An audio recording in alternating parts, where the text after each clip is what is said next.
Halo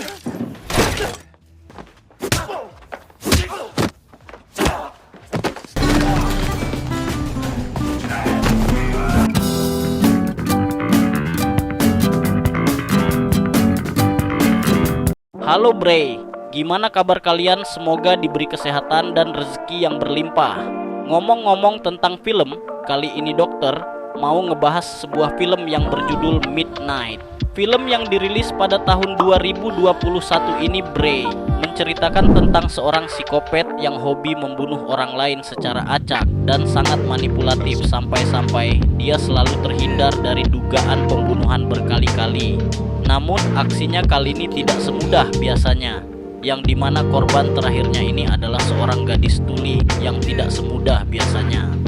Sebelum mulai ke alur filmnya, jangan lupa subscribe dulu ya Jing, biar dokter makin semangat dan kalian semua tidak ketinggalan film-film terbaru lainnya. Hi vlog, welcome to my guys.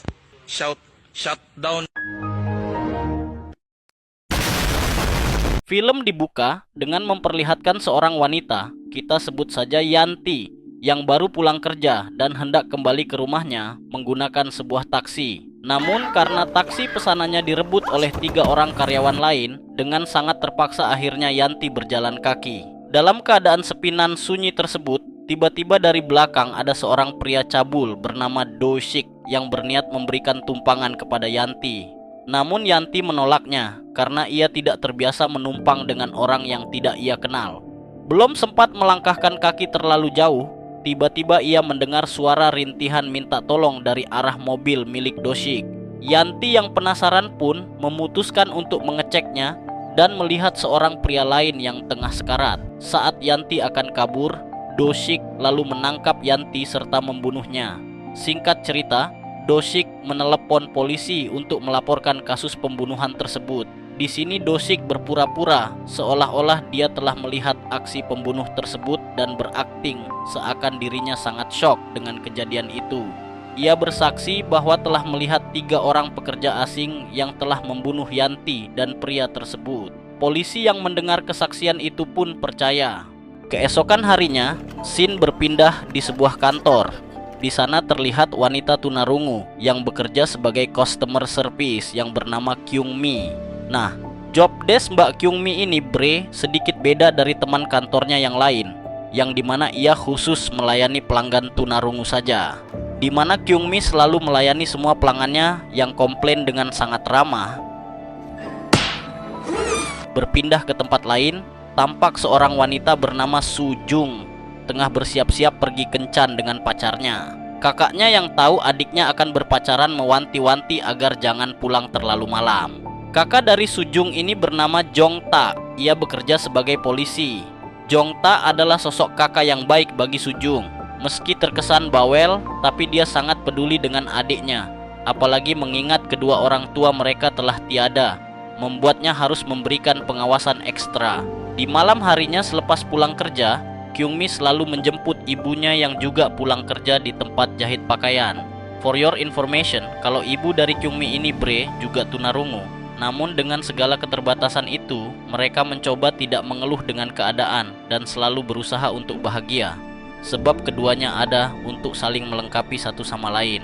Pada awalnya tidak ada kendala apapun dalam perjalanan pulang mereka. Namun saat Kyung Mi pamit memarkirkan mobil sementara, si ibu hendak membeli makanan yang tak jauh dari sana. Tanpa mereka sadari, gerak-gerik mereka ternyata sudah diperhatikan oleh Doshik. Doshik ini pembunuh cabul yang ada di awal film tadi Bre, dimana saat keadaan sekitar sudah sepi, membuat Doshik terpikirkan untuk menargetkan ibu Kyung Mi menjadi korban selanjutnya. Dipikir-pikir emang agak lain si psikopat cabang Korea ini, punya hobi, tapi hobi ngebunuh orang tanpa alasan jelas Jing. Perlahan tapi pasti, Doshik mulai mendekat sambil bersiap melancarkan serangan. Kemudian saat momen itu akan terjadi, tanpa disangka-sangka, Sojung muncul dari arah berlawanan sehingga Doshik langsung membatalkan rencananya. Dan mengubah target buruannya, ia berbalik arah dan berlari mengejar Sojung.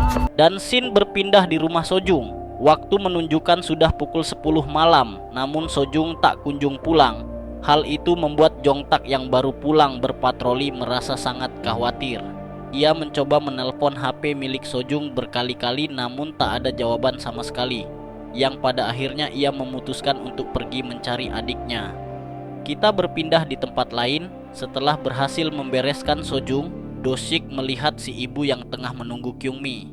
Saat si ibu mencoba menghubungi Kyung-mi, tiba-tiba ia dikejutkan dengan kedatangan Jong-tak yang terlihat sangat buru-buru mencari keberadaan adiknya. Di sini si Jong-tak sempat bertanya kepada si ibu, namun karena kesulitan dalam berkomunikasi, lantas Jong-tak bergegas pergi sambil terus meminta maaf. Di lain sisi, Kyung-mi yang sudah memarkirkan mobilnya, ia segera bergegas menemui sang ibu. Saat sedang berjalan, Kyung-mi melihat sepatu berwarna putih dilemparkan ke arahnya, dibarengi suara rintihan meminta tolong. Dengan penuh kewaspadaan, Kyung-mi menghampirinya dan terlihat Sojung sudah dalam keadaan sekarat akibat menerima tusukan pisau di bagian perutnya. Belum sempat menolong Kyung-mi, Sojung dikejutkan dengan kedatangan Do-sik yang langsung ingin membunuhnya.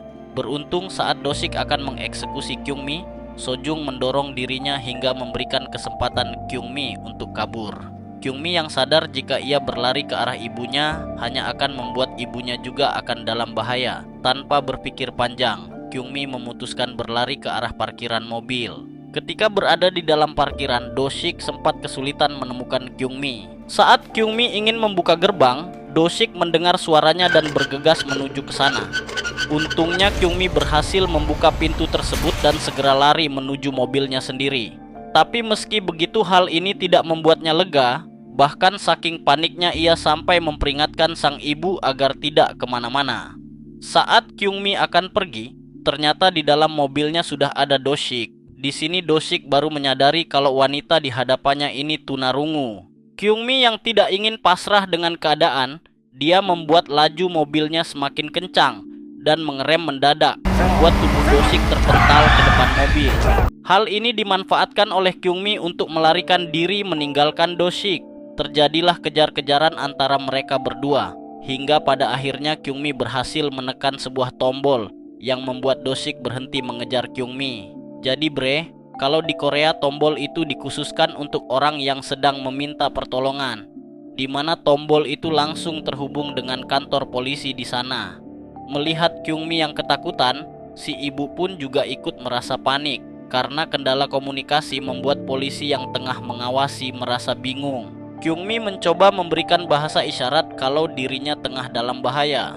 Polisi yang tak mengerti hal itu tetap menyuruh Kyung-mi untuk tidak kemana-mana dan tetap dalam pengawasan CCTV. Tiba-tiba dari kegelapan, Do-sik menampakkan diri. Tetapi sekarang Do-sik menggunakan pakaian rapi, sangat berbeda dari sebelumnya. Hal itu membuat Kyung-mi sama sekali tidak sadar kalau pria di hadapannya adalah psikopat yang sempat mengejarnya. Sebab Do-sik saat melakukan setiap aksinya, ia selalu memakai masker dan topi membuat ia sangat sulit untuk dikenali. Kali ini si Do-sik ini berpura-pura sedang mencari keberadaan adik perempuannya sambil menyebutkan ciri-cirinya yang dimana semua itu mengarah pada Soyung. Do-sik ini mencoba mempermainkan pikiran dari Kyung-mi agar seolah-olah pelakunya bukanlah dirinya. Seketika Kyung-mi teringat dengan wanita terluka yang ia temui beberapa waktu lalu, sehingga ia menjelaskan kalau sempat bertemu wanita dengan ciri-ciri yang sama. Do-sik yang berniat agar Kyung-mi jauh dari jangkauan kamera, ia pun meminta tolong agar diantarkan ke tempat yang dimaksud. Awalnya Kyung-mi mau menuruti permintaan Do-sik, walaupun si ibu sempat melarang karena punya firasat buruk. Kyung-mi tetap ngotot, pada akhirnya sang ibu memutuskan ikut menemaninya. Untungnya di sini saat baru beberapa meter melangkah, terdengar suara mobil polisi yang sebelumnya memang berjanji akan segera menemui Kyung-mi. Di saat bersamaan, Do-sik tetap masih melanjutkan aktingnya berpura-pura mencari adiknya sambil ditemani oleh polisi. Namun tak ditemukan apa-apa di tempat yang dimaksud oleh Kyung-mi. Ya pasti hal ini sudah diantisipasi oleh si babi satu ini untuk memindahkan Sojung di tempat lain. Di sini Kyung-mi juga sangat bingung mengapa bisa tidak ada. Ia pun menyuruh agar memeriksa CCTV di beberapa lokasi kejadian. Namun sayang sekali saat diperiksa ternyata arah posisi semua CCTV yang ada di parkiran sudah diubah oleh anak-anak nakal yang ada di sana, sehingga mau tidak mau penyelidikan harus ditunda sementara waktu dan mereka harus membuat laporan terlebih dahulu di kantor polisi. Ketika berada di dalam lift dan terpisah dengan polisi, kini si ibu semakin curiga terhadap gerak-gerik Do-sik yang selalu melirik mereka berdua.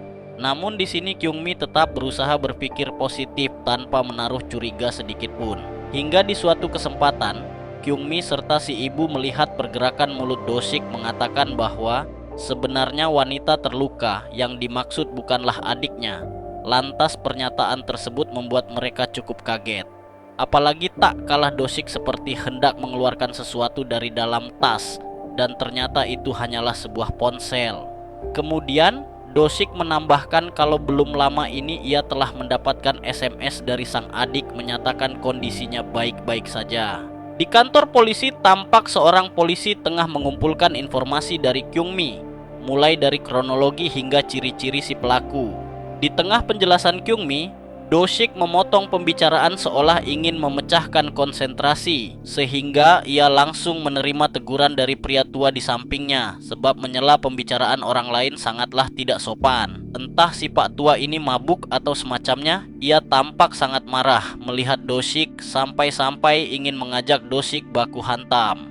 Terpaksa pak polisi harus mengusirnya dari sana.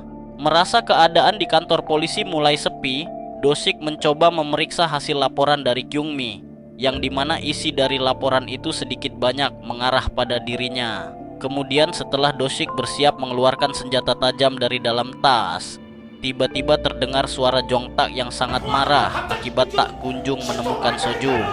Di sana Jong-tak juga menunjukkan foto dari adiknya kepada semua orang yang ada di sana demi memperoleh petunjuk.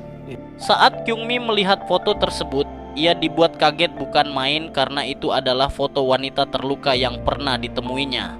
Lalu di tengah obrolan serius di antara mereka berdua, tiba-tiba pak tua tadi kembali datang untuk mengajak Do-sik baku hantam. Dan lagi-lagi pak polisi harus repot untuk mengusirnya kembali.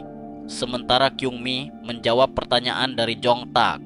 Di lain sisi, sang ibu tengah diintimidasi oleh Do-sik agar ia tutup mulut, kalau tidak Kyung-mi akan dibunuh. Disinilah saat Do-sik mengambil pisau dari dalam tasnya dan langsung menyerang Jong-tak.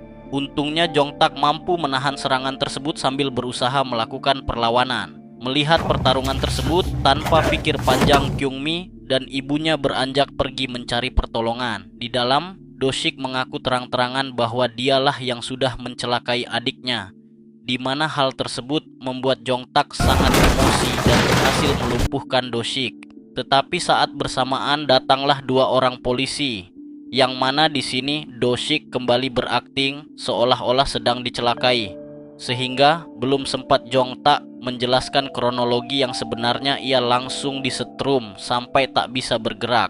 Lebih parahnya lagi, setelah kejadian tadi, pihak polisi malah membiarkan Do-sik pergi begitu saja. Emang polisi anjing. Di sana Kyung-mi serta sang ibu berusaha mencegah dengan menjelaskan semuanya. Namun lagi-lagi akibat terkendala komunikasi membuat usahanya sia-sia. Singkat cerita, ketika kondisi Jong-tak sudah membaik, ia menjelaskan semuanya kepada semua polisi. Dan akhirnya semua polisi meminta maaf sambil berjanji akan segera menangkap Do-sik sekaligus menemukan Sojung. Usai melalui banyak hal menegangkan pada malam itu, Kyung-mi dan sang ibu diantarkan pulang ke rumah. Terlihat di rumah Kyung-mi terdapat beberapa alat pendeteksi suara, yang mana akan menyala terang apabila mendeteksi suara di sekitar sana. Ketika keadaan sudah mulai tenang dan mereka berusaha melupakan sejenak kejadian-kejadian tersebut, tak disangka lampu di setiap sudut rumah mulai menyala terang, menandakan ada gerak-gerik manusia atau suara di sekitar mereka. Benar saja, terdengar seseorang berusaha masuk dengan mengedor pintu rumah Kyung-mi. Dengan hati-hati ia mencoba memastikan dari dekat, dan ternyata itu adalah adik dari ibunya yang hendak mengambil barang titipan di rumah tersebut untuk dibawa kembali ke rumahnya. Karena titipannya cukup banyak, lantas ibu Kyung-mi harus membantu membawakannya, sedangkan Kyung-mi tetap tinggal di rumah.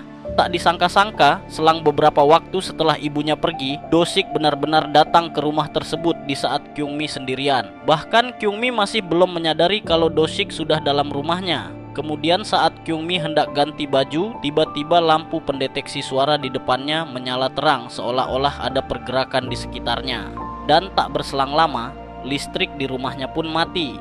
Kyungmi mencoba memeriksa keadaan di luar kamar. Keadaan semakin mencekam ketika semua lampu pendeteksi di setiap sudut ruangan mulai menyala. Lalu Doshik membuat sebuah pancingan menggunakan alarm jam, sehingga ketika ia menemukan jam itu berdering, kecurigaannya pun menghilang. Menganggap lampu-lampu tadi menyala akibat suara dari jam tersebut. Ternyata si Doshik ini dari tadi menganalisa rumah dari Kyungmi ini, bre.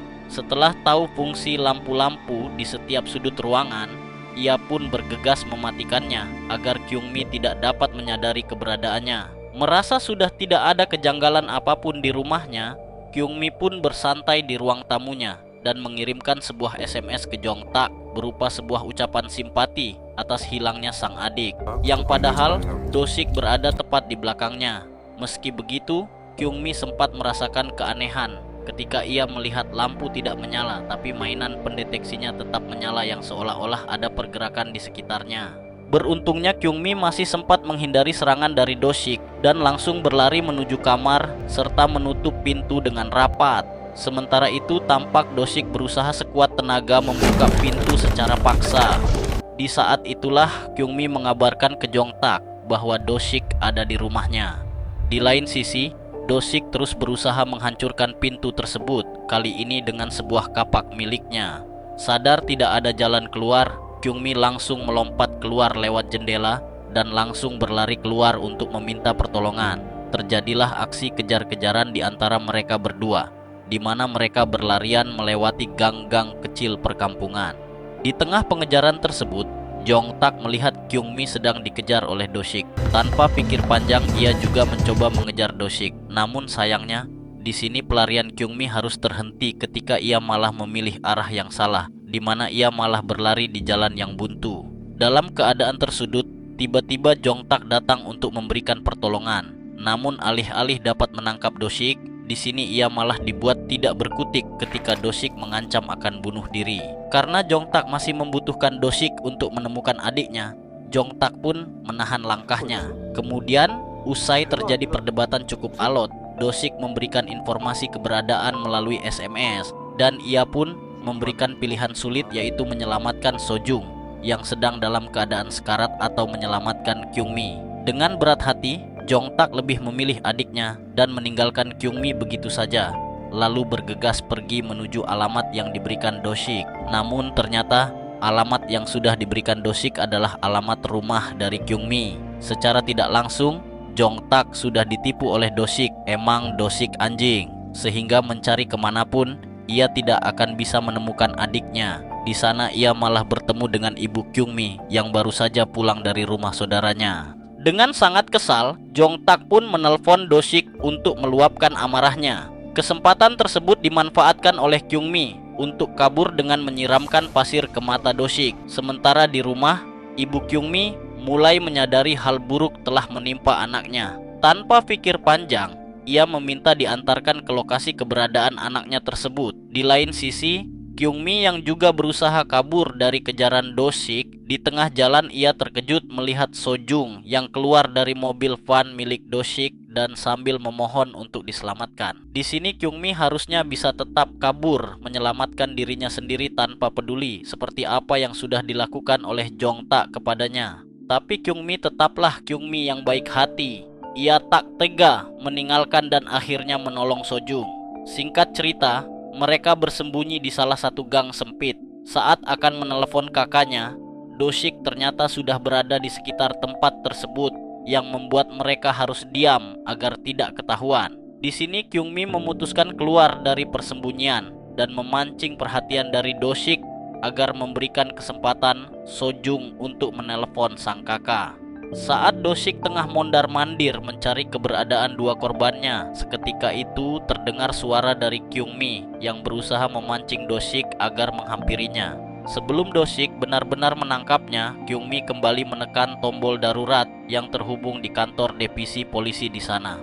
Kemudian ia segera berlari kencang menuju arah perkotaan dengan Doshik yang mengejar di belakangnya.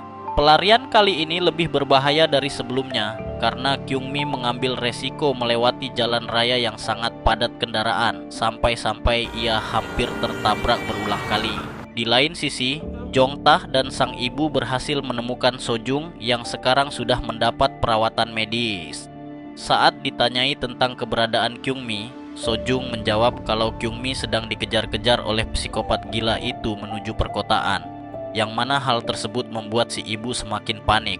Scene kembali berpindah ke area perkotaan. Terlihat Kyungmi masih berusaha melarikan diri dari Do-sik hingga di suatu kesempatan ia pun meminta pertolongan pada orang-orang di sekitar sana. Namun karena kesulitan dalam berkomunikasi dan ditambah lagi dirinya masih memegang pisau, lantas membuat orang-orang ketakutan sekaligus menghindarinya. Tak berselang lama ketika semua orang berkerumun menyaksikan kejadian tersebut, Do-sik memanfaatkan momen ini untuk membuat cerita palsu yang seolah-olah Kyungmi adalah adiknya yang sedang mengalami gangguan mental. Dan sekarang ia tengah berusaha menenangkannya. Merasa tidak mendapatkan pertolongan apapun dan tambah membuat Kyungmi tersudut. Alhasil ia pun kembali mencoba kabur, di mana pada akhirnya Do-sik mulai merasa lelah dan kesulitan mengejarnya lagi. Tetapi hal yang di luar Nurul pun terjadi. Tampak beberapa tentara yang sempat melihat kejadian sebelumnya dan berpikir kalau Kyungmi adalah adik dari Do-sik yang kabur. Alhasil mereka menangkap Kyungmi untuk diserahkan kepada Do-sik. Dalam keadaan yang tak berdaya ini, Kyungmi berusaha menjelaskan dengan bahasa isyarat kalau dia tidak ingin mati karena dirinya masih ingin melakukan banyak hal bahagia bersama ibunya, di mana impian tersebut tidak akan terjadi jika Do-sik membunuhnya. Di momen ini dokter juga emosi anjing melihat dua tentara ini. Selanjutnya adegan berpindah di sebuah gang kecil. Di sanalah Do-sik akan membunuh Kyungmi. Di tengah aksinya tersebut, tiba-tiba dari belakang Jongtak langsung menghajar Do-sik dan menumpukannya. Setelah itu, Jongtak mengabarkan kalau adiknya sudah dalam perawatan, sementara ibu Kyungmi juga selamat dan sekarang berada tak jauh dari sana. Tetapi di tengah mereka mengobrol, ternyata Do-sik hanya berpura-pura pingsan. Alhasil ia langsung memukul Jongtak berulang kali. Kyungmi yang melihat hal tersebut tidak tinggal diam. Ia lalu menodongkan pisau ke arah Do-sik. Di saat bersamaan, Jongtak kembali bangkit dalam keadaan sempoyongan sambil menantang psikopat itu bertarung lagi. Do-sik yang mengetahui keberadaan ibu Kyungmi yang tak jauh dari sana memilih menghiraukan permintaan Jongtak. Akhirnya ia berbalik arah dan berniat mengincar si ibu, sehingga Kyungmi pun harus segera menemukan si ibu sebelum ditemukan lebih dulu oleh Do-sik. Sayang sekali ketika si ibu sedang kebingungan mencari Kyungmi, tiba-tiba muncul Do-sik di hadapannya. Sementara Kyungmi yang baru datang dan melihat ibunya dalam bahaya, tanpa pikir panjang langsung berlari kencang ke arah Do-sik. Kemudian menusuknya menggunakan pisau. Namun ternyata Kyungmi tidak benar-benar menusuk Do-sik. Ia malah menusuk dirinya sendiri dan menggunakan situasi tersebut agar semua orang berpikir kalau Do-sik ialah penjahat yang mencoba membunuh Kyungmi. Singkat cerita, polisi pun mulai berdatangan demi menangkap Do-sik, tetapi di sana Do-sik masih memiliki nyali untuk melawan dengan melukai salah seorang polisi. Melihat psikopat di hadapannya itu sudah mulai tersudut, Kyungmi lalu memberikan senyuman licik sebagai bentuk ejekan, di mana hal tersebut membuat Do-sik sangat emosi. Tanpa pikir panjang, ia berlari ke arah Kyungmi untuk membunuhnya. Dengan terpaksa, polisi yang melihat hal tersebut langsung menembak Do-sik. Ternyata hal tersebut tidak cukup menghentikan Do-sik. Ia kembali bangkit dan berlari. Namun kali ini yang menghentikannya adalah Jongtak. Pada akhirnya Do-sik pun benar-benar sudah berhasil dikalahkan. Beberapa hari kemudian, di sebuah pantai terlihat Kyungmi dan sang ibu yang tengah berlibur bersama. Terlihat di sana ternyata juga ada Sojung dan kakaknya, dan film pun tamat. Jadi, itulah sedikit ulasan dari film Midnight, sebuah film yang menegangkan dan penuh aksi. Ketegangan dibangun melalui perspektif unik dari karakter Kyungmi yang tunarungu. Film ini benar-benar berhasil mengeksplorasi keterbatasan menjadi sebuah senjata dan kekuatan yang luar biasa. Jika ada saran review film lainnya, bisa diinformasikan di kolom komentar, bre. Dokter siap mereviewnya untuk kalian semua. Akhir kata, saya ucapkan terima kasih karena sudah menonton. Jika ada kekurangan atau kelebihan mohon maaf. Mimin dan segenap tim rumah sakit pamit undur diri. Adios.